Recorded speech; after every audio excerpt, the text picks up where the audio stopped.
UK prime minister ने किसी भी सूरत रिजाइन न करने का ऐलान कर दिया है। केयर स्टारमर ने अपनी स्पीच में ये बात बिल्कुल क्लियर कर दी कि वो किसी भी हालत में अपनी सीट नहीं छोड़ेंगे। इसके साथ उन्होंने अपनी पार्टी के क्रिटिक्स को भी जवाब दिया और उन्होंने कहा कि वो अपने फैसलों से पीछे नहीं हटेंगे। उन्होंने नाइजल फराज और रिफॉर्म यूके को डायरेक्ट टारगेट किया और यहां तक कह दिया कि फराज सिर्फ ब्लेम गेम करता है और उन्होंने उसे ग्रिफ्टर और चांसर तक कह दिया। जिसको नहीं पता उसको मैं समझाता चलूं, ग्रिफ्टर का मतलब होता है ऐसा बंदा जो मैनिपुलेशन या फिर धोखे से फायदा उठाए। चांसर उसे कहते हैं जो हर सिचुएशन में सिर्फ अपना फायदा देखे। मतलब स्टारमर का कहना यह था कि फराज हर सिचुएशन में सिर्फ अपना फायदा देखता है। लेकिन सवाल ये है, क्या ये स्पीच उनकी पॉलिटिकल सिचुएशन को स्टेबल कर सकती है? अब यूके की पॉलिटिक्स एक बहुत ज्यादा टेंशन वाले फेज में दाखिल हो चुकी है। रिसेंट लोकल इलेक्शन में लेबर पार्टी को आवाम ने बहुत बड़ा दचका दिया है। पार्टी को जितनी उम्मीद थी उससे काफी ज्यादा पार्टी को नुकसान हुआ और कई जगह पर वोटर्स ने लेबर को क्लियरली रिजेक्ट कर दिया। इंग्लैंड, स्कॉटलैंड, वेल्स तीनों रीजन में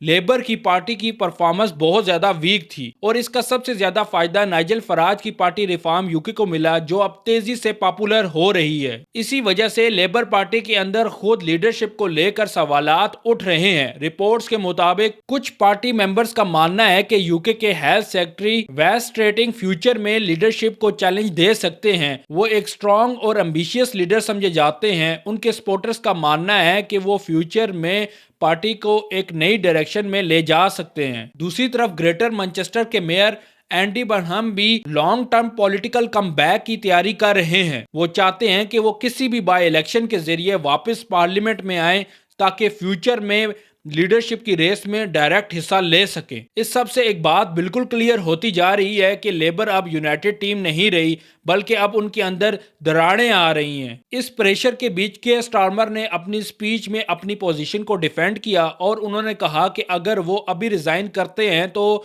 ब्रिटेन की सियासत अफरा तफरी में चली जाएगी, जैसे कि पहले की गवर्नमेंट के दौर में होता रहा है। स्टारमर ने यह भी कहा कि नाइजल फराज और उसकी पार्टी ये चाहते थे कि यूके को यूरोप से बाहर निकाला जाए, लेकिन के स्टारमर के मुताबिक जो इस बात के रिजल्ट निकले हैं वो एक्सपेक्टेशन से बिल्कुल ऑपोजिट थे। यूके के यूरोप से बाहर निकलने के बाद यूके ज्यादा अमीर नहीं हुआ, बल्कि उसकी इकॉनमी और ज्यादा कमजोर हुई है। इमिग्रेशन कम होने के बजाय और ज्यादा बढ़ गई और यूके की स्ट्रेंथ बढ़ने के बजाय वो भी ज्यादा कम हो गई है। लेकिन केयर स्टारमर की स्पीच सिर्फ क्रिटिसिज्म तक लिमिटेड नहीं थी, बल्कि उन्होंने अपने कुछ न्यू प्लान्स भी अनाउंस किए हैं। सबसे पहला प्लान उनका ये था कि ब्रिटिश स्टील को वापस गवर्नमेंट के कंट्रोल में लाया जाएगा ताकि इंडस्ट्री को कोलैप्स होने से बचाया जा सके। उनका दूसरा प्लान ये था कि यूके और यूरोपियन यूनियन के दरमियान रिलेशनशिप को दोबारा से स्ट्रॉन्ग बनाना है। इसके साथ एक स्कीम भी अनाउंस की गई है जिसमें यूके के यंग लोग यूरोप में जाकर स्टडी कर सकते हैं, काम कर सकते हैं, एक्सपीरियंस हासिल कर सकते हैं। तीसरा प्लान उन्होंने हर यंग पर्सन के लिए ट्रेनिंग और फिर उसके बाद उसको जॉब कैसे आसानी से मिले, इस बारे में उन्होंने ये प्लान दिया है।